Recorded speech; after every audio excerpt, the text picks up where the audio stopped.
everybody, how are you doing? Hope you've all had a great week, and as you can see, we are together for another video for this video. I know, and we've both got shorts on and our legs are really close to each other, so this feels a bit weird. I just said that when I sat down, didn't I? I know, yeah, he's like, oh no, it's like, oh dear. So anyway, it's great to be here. Is the sign in or out of shot this week? It is out of shot. Oh, it's out of shot. Out of shot. Because that's driving people mad, I think. I know. We are going to get the sign moved. We're going to get it moved down a little bit. We need to get a Stella Magicbox sign. That's what we need. That's a good point. It's a good idea. We'll do that. I think so. I think so. We'll get Alan Hooper if he's watching. Alan Hooper.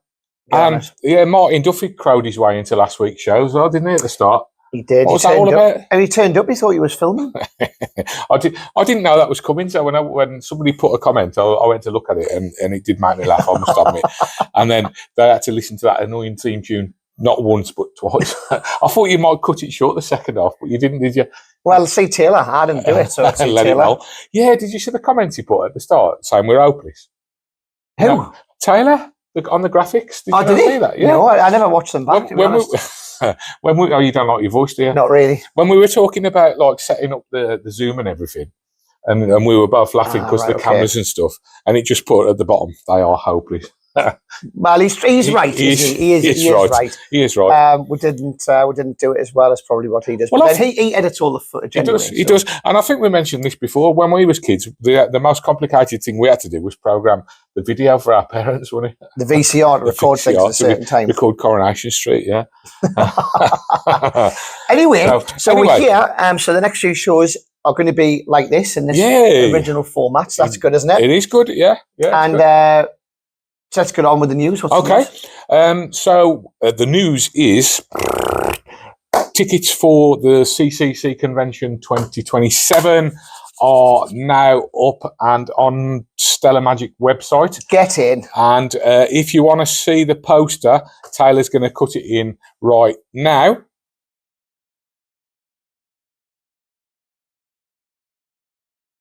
So there you go. Did you like your picture? Oh, I got a lovely text. I don't even know what to say. It's funny, because when you sent us, you said, "Have you seen the poster?" I only glanced at it, and when I glanced at it, I looked at the picture, and I thought, "I don't know who's that." I didn't even see my names. I didn't read the names. I just looked at the pictures, and I saw that picture at the top left, and I was thinking, "Who's that?" And then I saw my name underneath. I was like, "You." Yeah, the name you called me in the text. You bastard. So that I've been called worse. Yeah. So for people who have only just started watching the show, where that came from, when we did one of our first shows, I think somebody made a comment about Graham looking like Rod Stewart or being a Rod Stewart impersonator. And then we started having people suggesting other people. The problem is I don't look like Rod Stewart anymore. So people now are coming up with their own things. Well, yeah. So people suggested, so there was Rob Stewart, there was the guy from Black Lace. And then there was this guy who was the conductor from On the Buses, and mate, it was an open goal. I had to take it. It is an open goal. there will be, some repercussions for that. All I can say is Rolf Harris, but other than that, but at least he wasn't a paedophile, was he? The guy on the buses. Well, hang on, he was a bit of a chauvinistic guy, though, wasn't he? That's not me, but really. It was the 60s and 70s, you know. I know. Hello, darling, cheeky. So anyway, that's the lineup. I'm really pleased with it because it's such a variety. It is, yeah. So we'll go through the lineup. So obviously we've got you. And I'm really happy that you've agreed to do it for us, because I've seen your lecture before, and it's great because you just cover so much different stuff for different people. So you're like really humble, and you're going to say, "No, but it is a good lecture." Oh, well, I appreciate that. I was going to say it's a good lineup, except for me. I don't know what I'm doing there, but no, I'll do in my lecture. I am cheap. That is true. That's why I get booked for most of these conventions and things. To be honest, I'll be doing. I didn't get booked for STIMF. That's another subject. We're going to discuss that later, though. I think you'll still be there. I think you're going to be. Okay. Anyway, we'll talk about that later. That's another rabbit hole we're going down. But no, I'll be lecturing on a lot of most of the stuff that I do in my lecture is what I do working. Yeah. So it's my actual work and repertoire. So if you watched the show before, some of the stuff we've touched on it a lot. Touched on your stuff, touched on my stuff. So it's stuff that I do in my work and repertoire. That's my own material, as well as some other little bits and pieces. So we know it works. Don't we? And I'll do a little bit on not necessarily kids entertain our kids. Magic, but cabaret and sort of stand-up family type stuff, some hints. You haven't mentioned it for a couple of weeks, but you actually won Family Entertainer of the Year. I forgot about that, to be honest. I forgot I won that competition at Blackpool. You were champion for 2 years as well, weren't you? I was champion for 2 years. The champion, best magician in the UK, I think somebody said. No. That's what you said. Entertainer, yeah. So we got you. That's that. And then we got Etienne.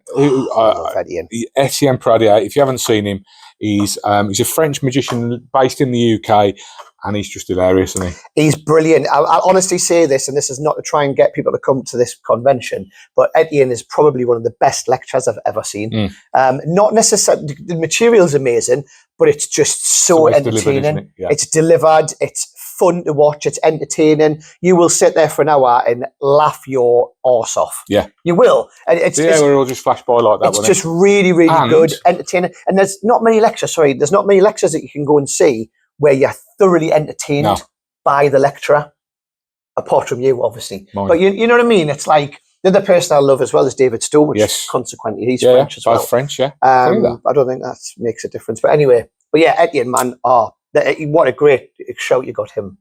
I can't wait. And the great thing as well is Etienne is one of us. He is just a really genuine, down-to-earth guy, as everybody is who I've booked. And they're going to be there all weekend, hanging around, sessioning in the bar, having a laugh, having a jam. This is what the convention's all about, right? Yeah. So we've got Etienne. Then we've got Vinny Segou, who another great guy, friend of the convention. He had his dealer stand here last year. In fact, he's been there 2 out of the 3 years so far. And if you haven't seen Vinny's stuff before, it's something a little bit different. He uses a bit of sleight of hand. He uses mathematical principles and stuff like that, and he'll fool you. But he's such a lovely guy. He's just a really nice bloke. And so I can't wait for him. His stuff's really good. Some of it's self-working, some of it's almost self-working. So if you're like a hobbyist magician or even a worker, you're going to find something in that lecture.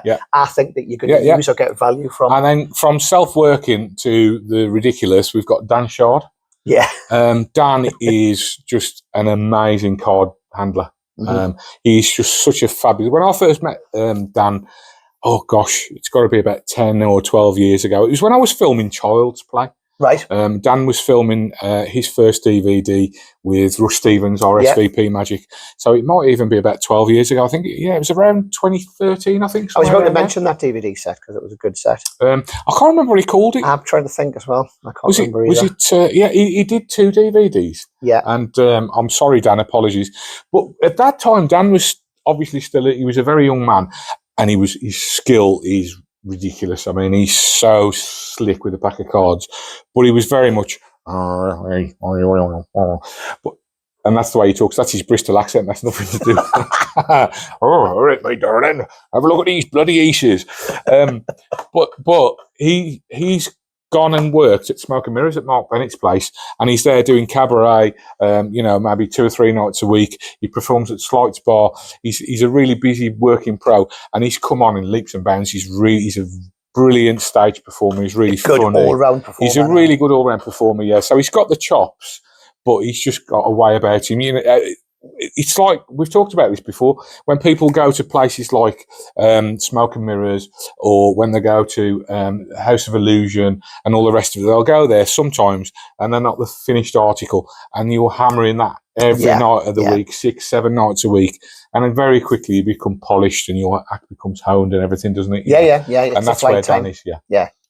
So we've got Dan, and then we've got Jay Atkins. Now, Jay's a friend of mine. He goes to the local club of mine. You may not be familiar with Jay's name. He did lecture at Blackpool in 2025, and Jay is an avid collector of all things Tenyo. Yeah. He's been collecting Tenyo since he was a young lad, sort of 6, 7 years old, and he's in his 40s now. He's about 48, I think. So he's got some really old and rare Tenyo stuff. And he did this talk for our local club before he did it for Blackpool, and it's just fascinating. It's just something different. I love Tenyo Magic. So somebody can correct us here, but I'm sure we had him here at the Newcastle Magic Circle, but I wasn't there, so I'm really looking forward to seeing that at yours next year. To get in touch with it, but I'm sure he did it at Newcastle. But I heard some really good things about it as well. But I've heard good things from a few people about it, and it's just a message, isn't it? Really interesting. You're just seeing stuff. See, I think we've talked before about illusions And illusions is so different from what you're used to as a close-up magician. When you see how an illusion works, it's like you feel like you're learning magic for the first time. And Tenyo is a bit like that sometimes because they use illusion type optical illusions and things like that. Like I remember the first time I saw Lubor's lens, for example. You know, I mean that's just an absolute mind. Messes with your head, it does. Well, speaking of that, there's a Tenyo one came out last year, and again, I find sometimes the Tenyo tricks necessarily aren't great things to perform, but the methods are amazing. And one that falls into that bracket, you've just reminded us of, is this mirror one. Do you remember that? Did I show you the mirror, the broken mirror? No. So you take a mirror out, you smash it with a stone, and you show the cracks on the mirror, then you shake it, and the cracks visibly restore themselves. Wow. The method is mental. It's great, isn't it? Yeah, really good. Put a thing out, was it last year as well, where they had that empty envelope and then the money appears inside it? Oh, yeah. That's a really great one. But some of their older stuff as well. The key through the coin. You know what? About with J. Atkins, I love lectures these days because obviously we've seen a lot of lectures over the years. And I'm going to be honest with you, normally when me and you go to conventions, we don't see a lot of lectures because we're working we've seen them before, and there's not many lectures we haven't seen. But I really love lectures which aren't necessarily just here's a trick and here's how it works. I love now stuff like that which talks about different things. That leads me beautifully onto our final lecturer. I thought it might. And this might be a name that a lot of people aren't familiar with. It's Matt Windsor. Now Matt, as far as I'm aware, hasn't released anything. However, for the last 25, 30 years, he's been out there earning a living, and a very good living as a corporate magician. He's in the trenches, isn't he? He's the resident magician, and he has been for 20 odd years at Manchester United. Puts big teams of magicians at Manchester United, of which I'm occasionally a part of. He's a renowned pickpocket as well as close-up magician. And when I say pickpocket, theatrical pickpocket, toys, belts, watches, and so on and so forth. And Matt only lectured once before, and he did it a few weeks ago at the North Wales Magic Circle. And he's going to be telling stories. I think he's going to teach some methods, but he's going to be telling stories about his 20 odds. And trust me, you do not want to miss this. I love that sort of thing. Because he's told me we very often will go for a coffee before we do the football, or at half time we'll have a bite to eat or something. And he'll tell some of these stories. And it's hilarious. I mean, some of them are absolute. His Prince Edward story, and I'm not going to share it here.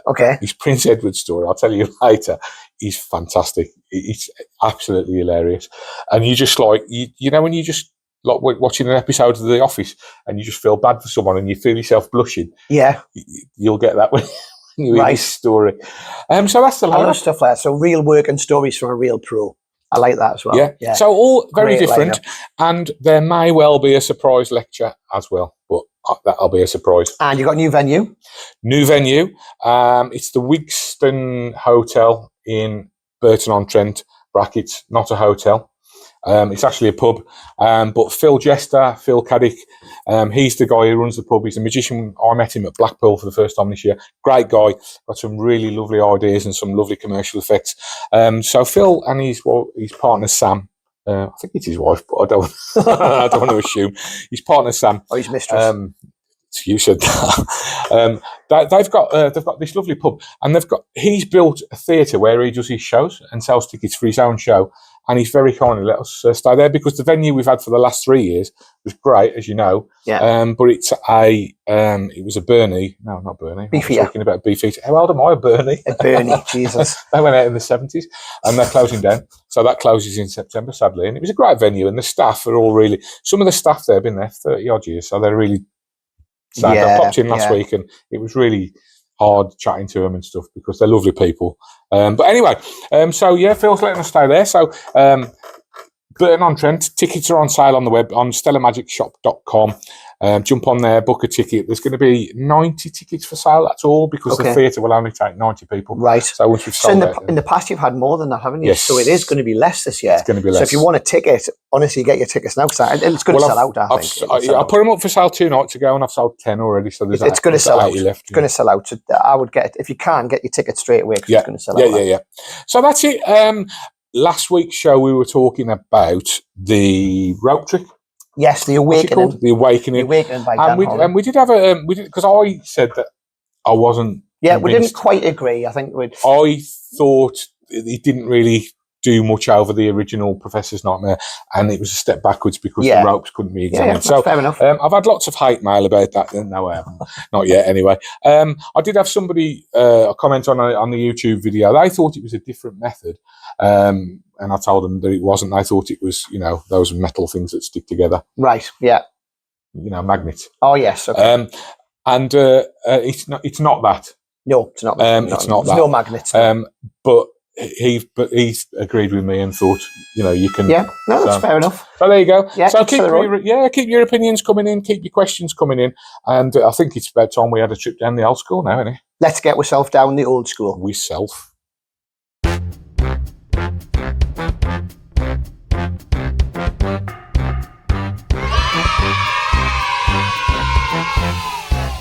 Here we are. We're at the old school. Old school. Look at those old cards. They are very old. Now, this doesn't feel like an old trick, but this has been out 3 years now. Has it? Yeah. Came out in 2023. Okay. Just before I went to Australia and New Zealand for my lectures.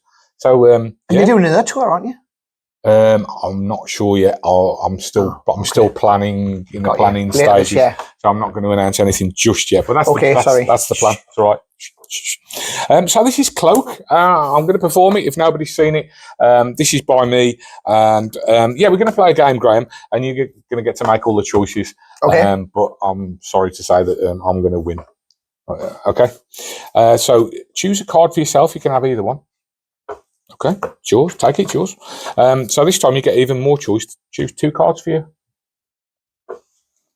Right, and now you're going to even choose for me as well. So give me either one of them. That one, okay? And same thing, mate. Give me 2, any 2. Those 2, okay? Yeah. Even more choice now, mate. You can have either of those, or you can take both of them. I'll have both of them. Take them, they're yours. Perfect. Pick the cards up, turn them over, have a look yourself, show the camera, what did you get? Whoa. Royal Flush, I think you call that. I'm not a poker player, but that's spades as well. That is literally the best hand in poker. So. You'd probably bet 10 quid on that, would you, I imagine? I would bet 10 quid on that, yeah, probably. Yeah. Well, I've got some bad news for you, Graham. We weren't actually playing poker, we were playing Cluedo. And I've got Colonel Mustard in the library with the cucumber. You owe me 10 quid, please, mate. There you go. So that's Cloak, and that's Reset. You can walk up to the next group of people, do it again. It's a really commercial, fun little trick, self-working, and available at Stella Magic Shop or at Magicbox. And there you go. 25 So, quid.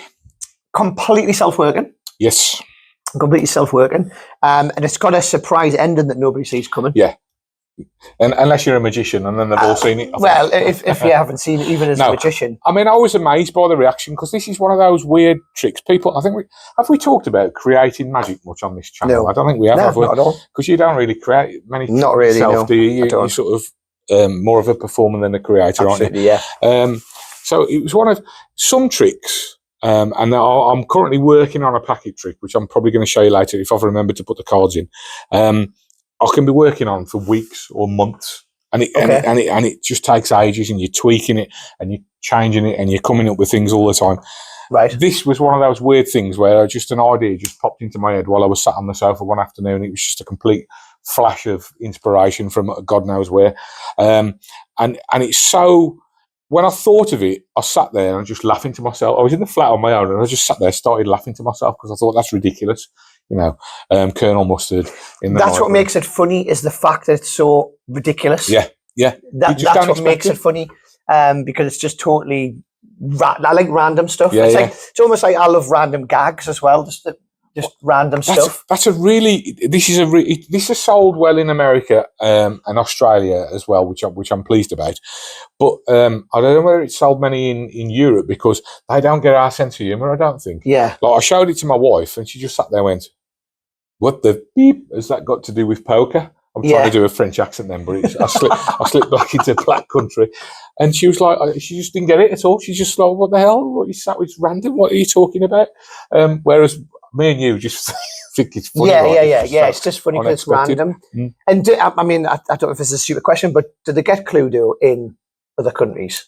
Yeah. The only difference is if it's in America, they call it Clue. All right, okay. Which is why I supplied a Clue card as well. Got you. Right. And for the cucumber is really left field. So you get a lead piping thing as well. Now, I did at one point supply a very X-rated version of this as well. And it was That's not like you. I know. And they've also got a blank card so they can write in their own currency and in their own language and stuff as well. Thought of everything, mate. So the best one there was, it was Reverend Green, but he had a GIMP mask on. Right, okay. And that was called, what did I call that? Was it called Cloak Extreme? It was called Uncloaked. Uncloaked, yes. But it was just an add-on. It was just extra cards that you added onto your kit. Yeah. And the quality of the cards is really good. They are nice, yeah. They're nice cards. They handle well. They do. They're really, really nice quality cards. They're going to last, as long as you keep them in like a wallet or something. I really like this. I always have. Hence why we stock it. Yeah. It's one of those tricks I really enjoyed demming in the shop, especially the magicians, because it always got that snigger, that laugh. It's just an ending they don't see coming. So before we started doing these shows, I came up to Newcastle Magic Circle for a lecture, and Graham, the little scamp, had put about 5 or 6 of these in a little basket, saying half price, and then crossed it out and put free, take one or something like that on there. I think it wasn't just them; it was all your stuff. Just any Chris Congreve stock lad would put it in a half price basket. That's all that was left. Somebody took the rest. Exactly. So there you go. That was the trip to old school. How are the instructions for it? Are the written instructions? Written instructions. Although there's 2 QR codes for some handling tips and stuff like that, and a performance. But the actual is all written inside there. Oh, that's good. So you get a little bit of both. So that shows you how easy it is to do if they're written, especially. Really, really good. So there you go. That's Cloak by Chris Congreve. Let's move on.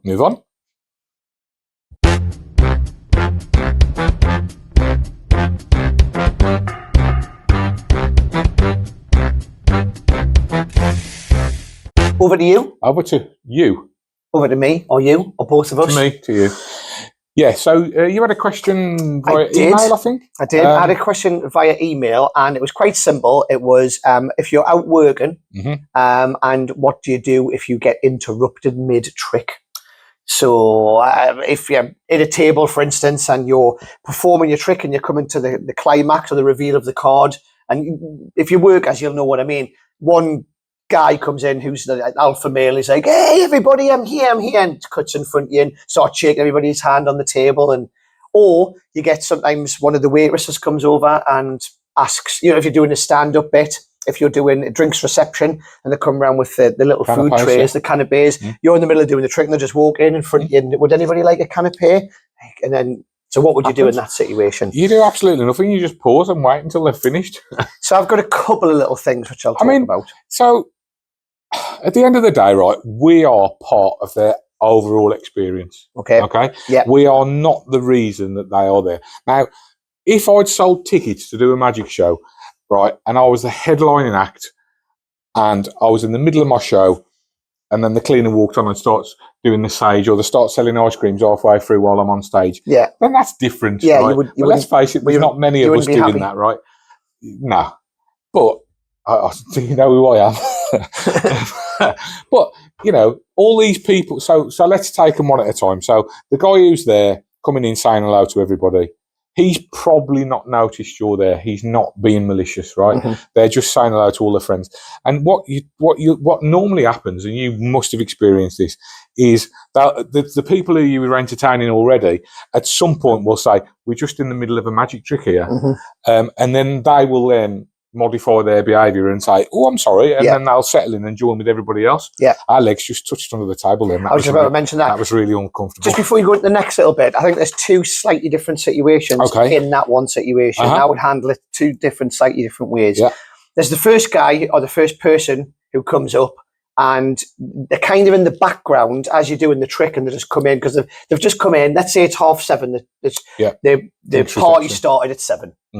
Let's say. So everyone's watching you do the magic. Somebody's just turned up, and it's Carol from accounts. And she comes behind you and just sort of waves to say she's here. That's one thing.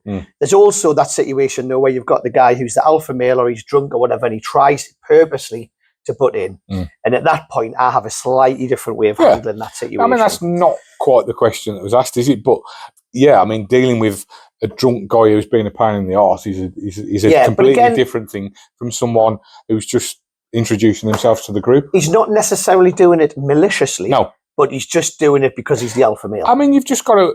I think you just wait, don't you, and see how it plays out. You have to, at the bottom. The main thing is here. You have to pause and let it breathe for a second. You can't just carry on regardless because everybody else is going to. They're naturally going to look around and see what's going on, right? That's just people. That's just human nature. So you're going to pause yourself for a second, and then you just judge the situation and see what's going to happen. Yeah. If they become a pain, you know, you can just carry on performing to the people. You can say something to try and bring them into line, which is, I'm guessing, where you're going. Yeah. But I think it's important that you don't steam straight in there and start making this guy look like a bit of a dickhead straight away. Yeah, I like to do that. Yeah. Okay, go on. No, well, not to that extent. I'm joking in a way, but I'm not. Well, I am a little bit. So there's a couple of little things that I do, and there's a couple of things, little gags that I do, which I don't mind giving away.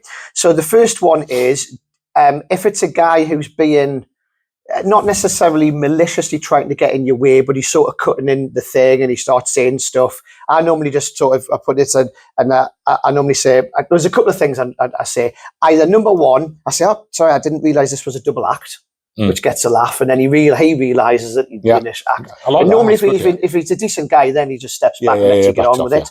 You can go a little bit further and make him the star of the show by forcing a card or doing something. Always a good way to go. Yeah, and get him on side straight away. But again, what you said, you've got to judge the situation, and I've got different approaches depending on how aggressive that guy might be. Yeah. The other thing I'll do is when they come over, sorry to jump the gun here because this was probably the next thing we're going to talk about. That point where they come over with the food as you're walking in. Again, they're not doing it maliciously. I'll normally pause for a beat and then I look and I go, oh, and sorry to stop you, but this is my assistant. She's just come in. She normally helps out on a Friday. She normally does the sewing in half on a Friday, but she's the head. Somebody else has the legs. But she's going to help out for this trick. Now, most of my tricks, and you're similar, the tricks are quite short. Yeah. So I can stop most tricks. Yeah. Within a few seconds. And I've still seen something, haven't I? Exactly. There's always a point. Like modular short every few seconds I can pause the trick. So let's say they've chose the card. Let's say I've just done the reveal because it's happened within a few seconds. I can pause the trick and then what I sometimes do is I bring her in and get her involved. Yeah. I like that. That's because that's shining. Because they've got, let's face it, they've got the crappiest job there. Yeah. You know, they're in a hot room. They're carrying a tray full of food around. You know, very often they're young girls at university or young lads at university trying to earn a bit of extra money. So shining a light on them and making people appreciate. This is my assistant. I think that's a really great idea. Yeah. And also, what I'll sometimes do is I'll do if I'm doing ring flight, this is a great example. If I'm doing ring flight, I did that the other day. I vanish the ring. And I say, and she's still there with the food because she stays there for about 10 seconds while I do this because she's like, oh, what's happening? And then I go, and it's amazing, it's reappeared on my assistant's finger, you know, that old gag. Yeah. So now she looks at her fingers. That would have been good, wouldn't it? Yeah. Anyway, now it's the time that now I'll let them get the food. Or I'll say something at that point, by the way, I'm just the warm-up act. She's the main thing. This is what you're here for. They'll get the food and then they'll carry on. Yeah. And normally that'll now not happen again because she's now knows that I'm doing the act. Now, I know some magicians, and I do this occasionally if it repeatedly happens throughout the night, that I sometimes will mention to the girls at some point. I'll say, look, if I'm just in the middle of the thing, will you just come back once I've finished? Would you mind? And that's normally all right. But I very rarely have to do that. Canapes normally don't last too long anyway, do they? It's like I did a wedding on Saturday and they had canapes, but you know, they go and sit down for the meal just afterwards and stuff like that. The problem can happen though if you're doing a trick and the canapes come in, everybody then gets a thing. Now they've got no hands, they've got greasy hands, they've got somewhere where do they put the sticks? But that comes down to selection of effects, then, doesn't it? It does. And I'll never go to a group just after they've picked up the food. You know, because they are all finger food. And some of these things, if you haven't seen them, they've got like little burgers with relish on, for example, or like, you know, I'm just trying to think what they had the weekend. It was like pate and stuff like that. Yeah. And, you know, tomato, what's it called on the bread and stuff like bruschetta and things like that. Pesto and all that sort of stuff. And they can be quite messy, absolutely. But that's where... choosing your effects sometimes for walk around is key. You know, one of the things that, when we've talked about this before, one of the things that I do is like a 3-coin production and vanish, where they don't actually have to touch anything. They can examine the coins, but they don't have to. Do you know I mean, it's even basic stuff like when you're doing a drinks reception, you don't tend to do stuff that needs a table, for instance. I mean, half the stuff that I do doesn't even, like you said, they don't even have to touch anything apart from pass me the ring or pass me an object that I'm going to use. It's the tough. Do you know what? It's the toughest thing about being a performing magician is finding the right tricks that work for the environments that you're performing in. I think.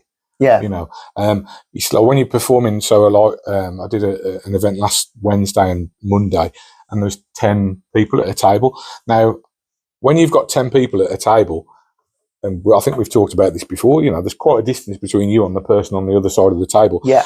And for you to do something that A, they can all see, B, that they're going to give a crap about, and they can hear you and all those other things. You know, it's quite the skill, and it's choosing the right effects for that environment, because, you know, some of the stuff that we start learning when we first get into magic, like little close-up tricks and stuff, just do not work in those environments. Yeah, of course. And they never will. You just reminded us one other thing about getting interrupted, and this happened on Saturday night. This is something I'll bring up because this will be an interesting topic to discuss. Maybe we should save this for another show. No, go. We'll touch on it, and then I think this is a whole other subject. Okay. I was doing a really posh gig. I know you're going to say there's no posh gigs in Newcastle area. I wouldn't dream of it. I could see that was coming straight away. It's not in Wolverhampton. I was doing this really posh gig, and I'm talking like it was a not a millionaire, multi-millionaire's house. Okay. And it was his daughter's 13th birthday party. And there must have been about 100 people there. I've done work for them before. They're so well off that I don't speak to he's called Steve, and Nicolai's his wife. I don't speak to them. I speak to their PA, their assistant, who books me and pays me and all that sort of stuff. That's how well off they are. Anyway, it gets there, put my case in the room, started doing my stuff. I was only there for an hour. The first half an hour, great. The kids were all running around. I wasn't there for the kids, I was there for the adults. So I was doing the adult stuff, really good, great reactions. Once the kids realise that you're there, you're like the Pied Piper. So the kids now are butting in every 2 seconds. Plus, they'll follow you from every group you go to. Yeah. So if you and tell them what you're about to do. Exactly. So you can't now do stuff that they've already seen because they're going to tell everybody the answers.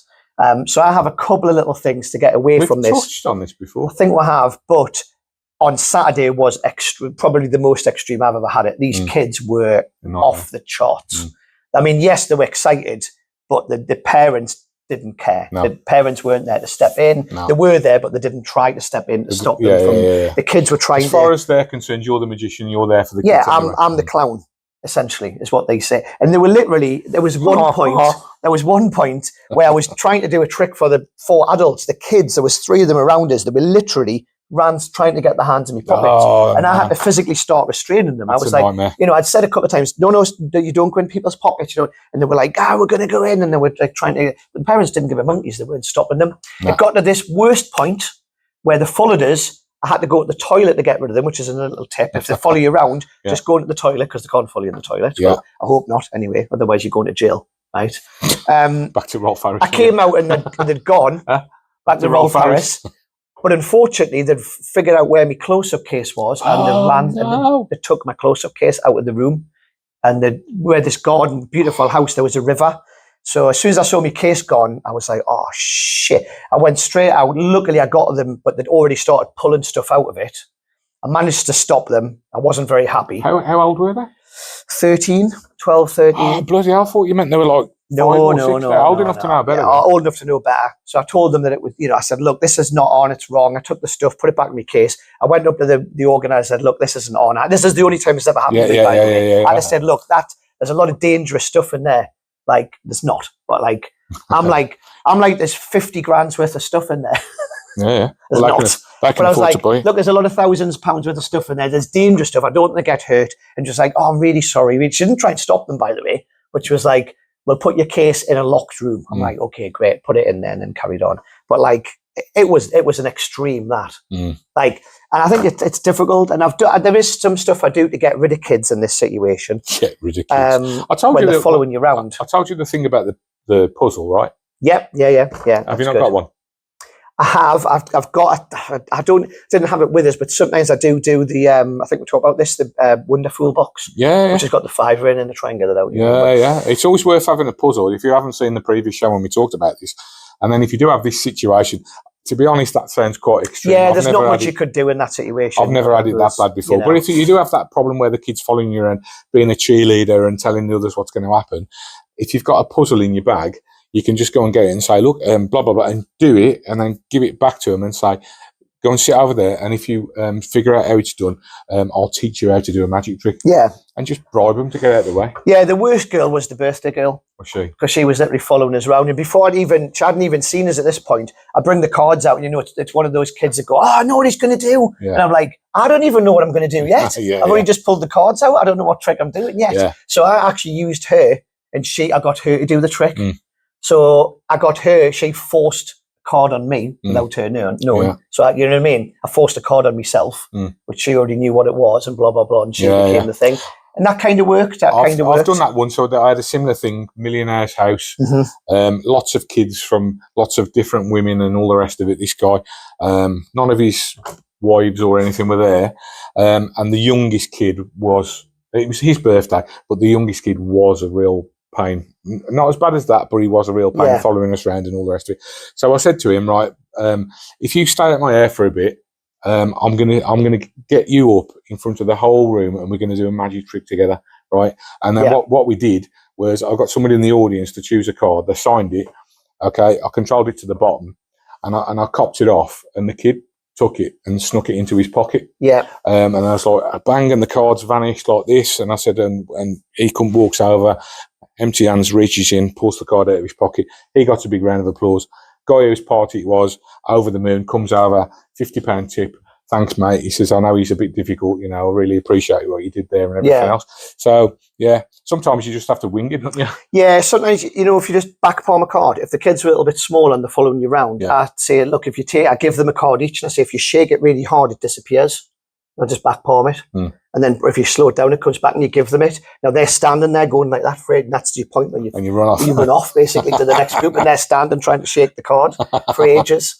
So there's a few different things. I've done that before, but I've got the kid to load it in the mouth. And then if they did throw the cards in the air, and the kid's got it in the mouth, and they love that. It's good, it worked well, and that was just like the spur of the moment type thing, really. Yeah, but it's always there now. Just that's a great idea. Anything comes up. Yeah, that's great. So it's a shame there's not a book about. It is. I wish there should be a book with all these little tips and things in it. Is there one on the market? Yeah, there's just one that I know of. Is there? Yeah. By who's that by? By me. Yeah. Shut up, man. Yeah. It's just an ebook. It's called Out There. It's on my website. It's £20.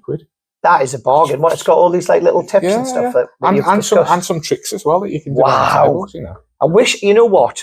Seriously, I wish I had a book like that when I was starting out. Because for doing the magics as long as I have now, obviously I've learned stuff through learning it. But if I had a book and learned all of that stuff, it would have saved me so much time. Yeah. I mean, there was books out there. There was Restaurant Workers Handbook and stuff, but it didn't have this type of real worker stuff. Nah. Do you know what I mean? Like the real closest I got to trenches was, stuff. Simon Lovell's book. I think we talked about it before. Yes, we have. Yeah, he had a few chapters on the start of his book, Simon Says, which is a great book. Yeah. So, there we go. So your book out there, but and it's got some contributions from other magicians and stuff as well, and their thoughts and things like that. Really good, yeah. For £20, man, bargain. You'll learn some great stuff in there, great tips and things. I think so. So anyway, I hope that's answered that question. Yeah. But please keep the questions coming in. Yes, please do. We went off on a bit of a tangent. We do. Yeah, sorry, I have to be remembering what happened on Saturday. We've got a couple of reviews, I think, now. Yeah, so let's get into them. Review time.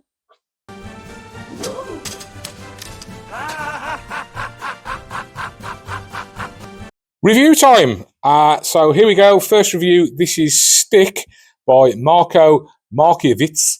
And let's have a look at the trailer. I'm glad you pronounced that and not me. I've probably got it wrong. Here's the trailer.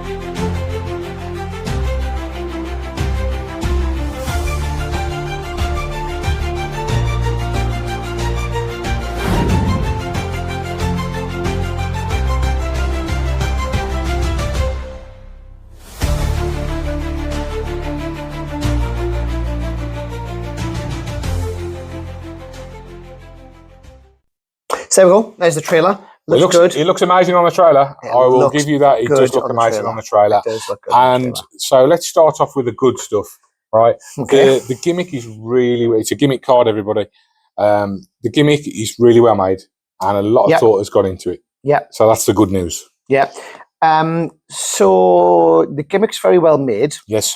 I think for £30, I think it's worth the price for the gimmick, because I think it's a handmade gimmick that someone's made. So I think £30, you wouldn't disappoint. You're not going to be disappointed with what you get. You know, you're going to get the gimmick and you're going to go, oh, wow, that's cool. It's a nice, fun thing to play with, isn't it?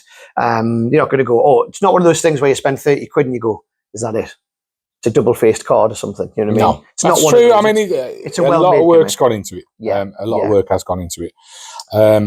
So that's the good points. Yeah. So let's move on to review number 2.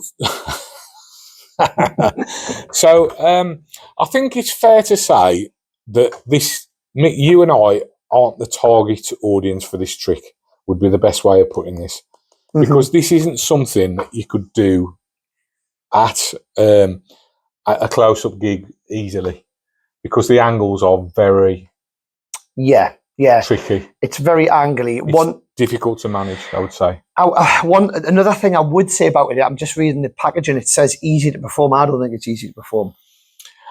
I think it'd take a little bit of practice. I mean, what I'm getting at is you could do this as a video on social media and stuff, and it would look really good. And I don't want to sound like that grumpy old guy, but I'm going to. Does it offer anything more than a standard colour change? Not really. Yeah, I would agree. I was talking colour changes with someone the other day, and I showed him a colour change out of Royal Road to Card Magic, and he'd never seen it before, and he's like, "Whoa!" And then he called his wife over, and I showed her, and she was like, "Oh, you know." And if a colour change is done well, a colour change is magical. So just by adding a sticker to do a colour change, I don't think it adds that much. Now on social media, this would look great. It would look great. But when it comes to sort of performing, strolling around and everything, I don't know. It's just it's really knacky and angly and stuff. Would it work? I don't know. It is. It's definitely knacky. Do you think it would work in the real world? Maybe at a table, perhaps. Yeah, I think I was just about to say the table. It definitely wouldn't work at like a cocktail party, because even when we were playing around with it before, you've really got to be careful with not just your angles sideways, but also vertical angles as well. I'm going to go further and say you wouldn't be careful. I think you would flat out get busted, because you know if you're surrounded by people close, they're going to see what's going on. They might not see what's going on, but you're left in a vulnerable position at the end. I think you could do it at a table. Yeah, I think you probably where we're physically sat here and you're controlled in your angles, and someone was stood where the camera is, they can get the angle perfect, and I think it would look good. When you were saying, is it better than a colour change? Does it add anything? I would say it adds something. I would say arguably yes. It does. Because when you think about the effect, a signed card goes into the middle of the deck. Yes. And the card that's shown face up on the face of the deck isn't theirs. You put a sticker, which they sign as well, on the face of that card, and that card visibly changes into their signed card with their signed sticker on the signed card. Now, when you say it like that, it sounds amazing. But in a spectator's mind, I was just about to come on to that. When later on, if I went up to, here's the thing, right? If I walked up to a table, right, and went, "Is that your card?" No, and I shook it, and it changed into their signed card, and then somebody else walked up and did that with the stickers. And then tomorrow you ask those people to describe the tricks that we've both performed. I can almost certainly guarantee that they would both be described in exactly the same way. And that's what they would remember. What I thought you were going to say is it's kind of almost overcomplicated for a spectator. Because I think if you show that to a spectator and then ask them to go and describe it to somebody, I think they'd struggle. Do you know what I mean? Yeah. Because they'd say, "Oh, I signed a card. It went in the middle and it appeared on the top. And then there was a sticker, and the sticker was on the card, but then it wasn't. It was on another card." Now, with a normal layman, we're going, "What? What are you talking about?" Yeah. I think they'd struggle to describe what happened. So I've started when I perform like a card routine at a table, I've stripped it back quite a lot and just do a couple of phases now. So I do the first phase with a signed card. And then I go straight to the wallet because that bit about the sign card coming out of the wallet is really strong. And I think if you just do too much as you're leading up to it, Di Vernon said, didn't he? Confusion's not good magic. Yeah. The best magic tricks, you can basically say what they are in one sentence, can't you? Yeah. There is exceptions to the rule of that, because there's a trick that I do, which I've heard a spectator describe it to somebody. I was backstage behind the curtain and I could hear them, and it was brilliant. And he was just going, and this, and the card, it wasn't there, and then it was in the wallet, but then it wasn't because it went back in time, and it wasn't there. And the kid just stopped him. He went, mate, I've got no idea what you're talking about. But he was so excited by explaining what had happened, he just blew his mind. Now, this, I think we've talked about this before, is maybe a little bit too much. And it's one of those tricks that when I first saw it on the video, I thought, that'll absolutely fry people. People will go mad for it. But I honestly think it's one of those tricks that, a bit like what you touched on before, is I think a spectator wouldn't give two monkeys. It's one of those tricks that as a magician we think should get a good reaction, but it necessarily doesn't get the reaction we think it should. The fact that you're carrying that gimmick around with you, and the fact that you've really got to be careful with your angles and everything else, I think you'd be better off picking up a copy of Royal Roger Card Magic for 15 quid and practicing some colour changes in there. I think it's fairly easy to get into it, because how the gimmick's made, it's just loaded on the bottom of your pack. So I could literally be doing another trick and very easy load it, and it's ready to go. Yeah. And there's no setup. So the setup wise, there's no setup. So hang on. So now you've got to cop the gimmick from your pocket. Yeah. Or add load it to it on. the deck. Yeah. Then you've got to get rid of it later. That's true. Yeah. Okay. But so all of a sudden, because of the way the gimmick is, it's small when it's finished.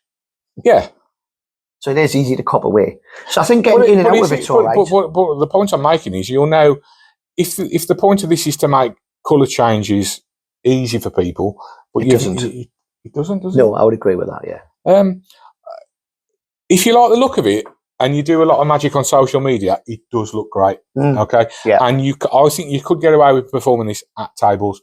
Certainly not for strolling performances. Yeah. And also for your mates then, the pub, if they're really close by and close round you and stuff, you're going to get busted, I think. It's something you're going to have to work with. I think so. I mean, it needs a lot of practice, and that's the point. The amount of practice you've got to put into this, you'd be better served. Same time, learning a couple of decent colour changes. Or good moves, would be my opinion. Yep, I would agree with you. But really well made. They've thought about it a lot. I'm not going to say it's bad. It just doesn't. It just doesn't suit me. Yeah. So stick. Do I like it? Yes.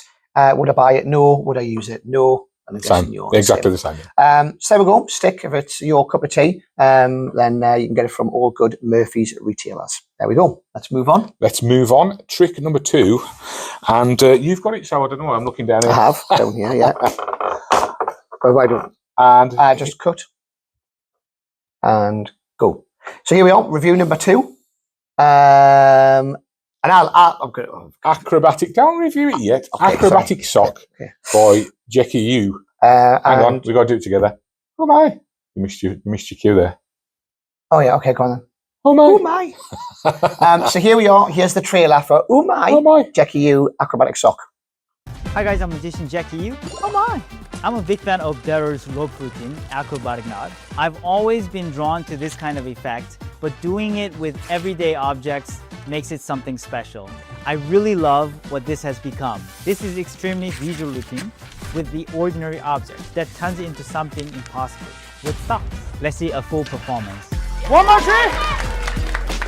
Okay, it'll be awesome. All right, this one actually my new idea. So I just, I wanted to show you. You want to see it? Okay, and as you can see, I have a pair of socks, right? And just one red one here and one green one. And I just make a knot right here on the green one. It looks like this.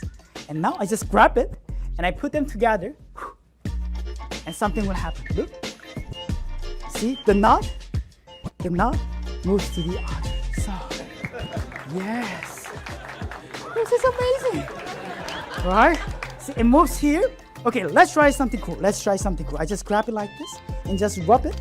And now it moves, slowly moves. And now it comes out like this. And watch.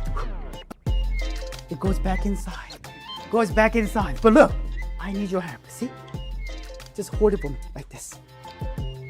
No, just hold it like this. Yeah, hold the knot. something happened. See, you can fuse them together. You can fuse them together. Can you feel it? Sure? Yeah. Liar, okay? Open your hand, open your hand. Open your hand. Something happened. Look, this knot, actually, they fused them together and became the patch on the hair. Thank you so much. My name is Jackie. Thanks for coming out. Good night. Penguin Magic did everything for you, so just get the box and you can just perform right away. Everything is included and no arts and crafts. I'm Jackie Yu. This is Acrobatic Sock.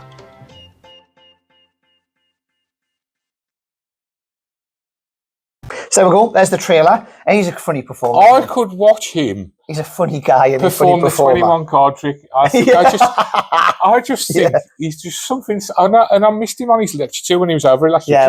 He did Stimpf, didn't he? He did Stimpf, yeah. I never got booked for that.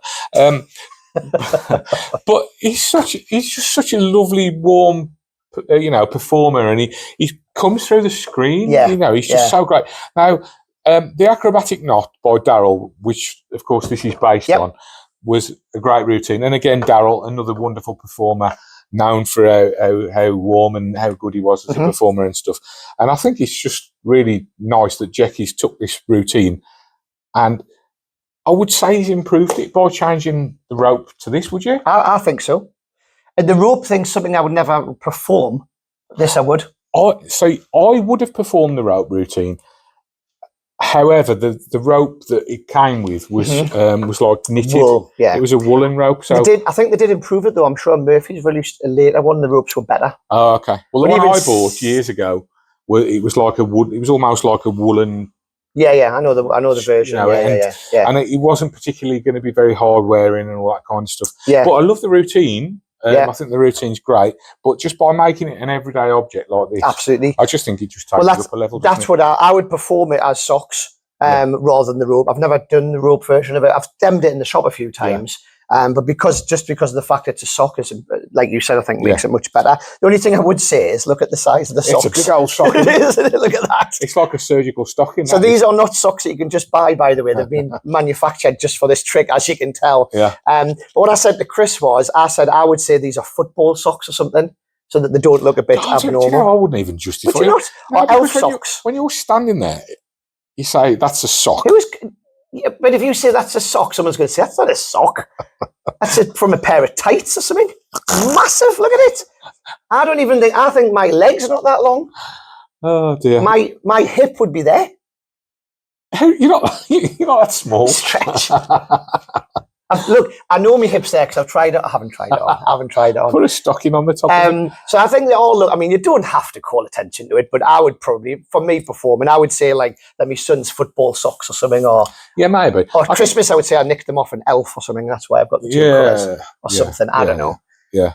I don't. Honestly, I think it'd be one of them things. I'd try it first and see whether. Why all of a sudden there's been a few tricks coming out with socks, hasn't there? Yeah. And I did it, and the only reason I stopped performing it was Mikkel. Oh gosh. Mikkel what? No, what's his name?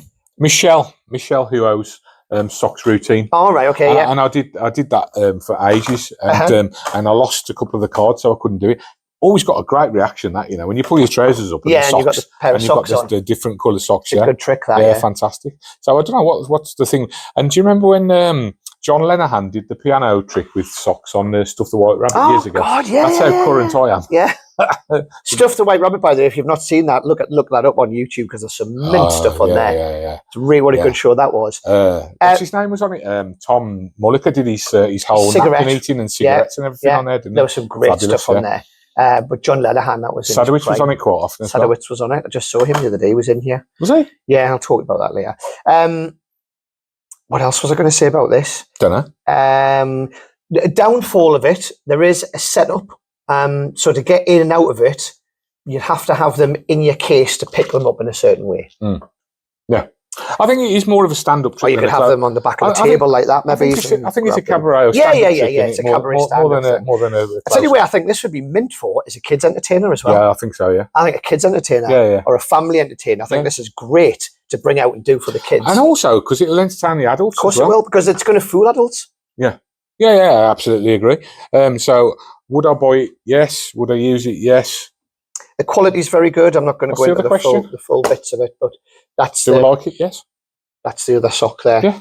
And then you undo and then this, you've got the finish at the end. and you've got the finish. Yeah. That's great. Yeah, I love it. I think it's brilliant. Good quality. They'll last you forever. Price wise, I think it's a bargain.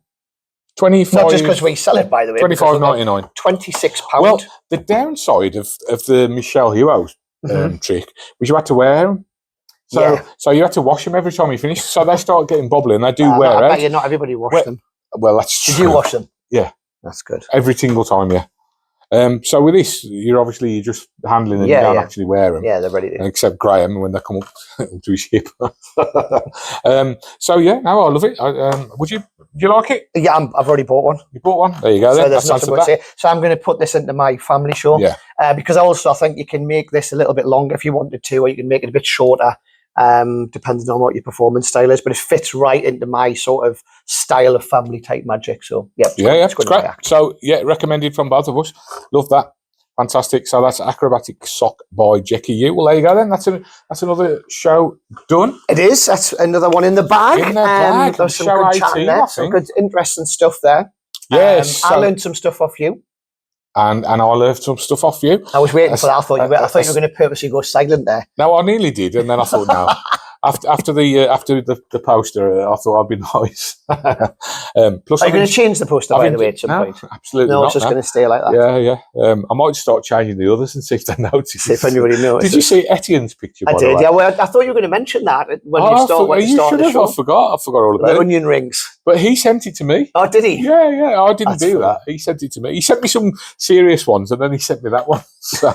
That's funny. And he put on his post. He says, "I'm going to lecture on French onion soup." So, fantastic. Well, that's worth coming to the convention. So, who do the others look like? Who could we do?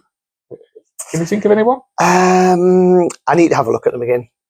When we finish this show, we're going to have a look, and then we'll change and we'll come up with some. Yeah, and then I'll change them, but I won't say anything and see if anybody notices. You will. Who's watching this? Yeah. The two viewers. Yeah, both of them. So there you go, guys. Have a fantastic week, and I'll be here again next week, won't I? You will. Yeah. I'll be here. The next two. I think so. Okay. Yeah. I might be wearing similar clothes. No, you won't. Anyway, till next time. Keep your questions coming in. We want some more questions. Have a great week, and oh my.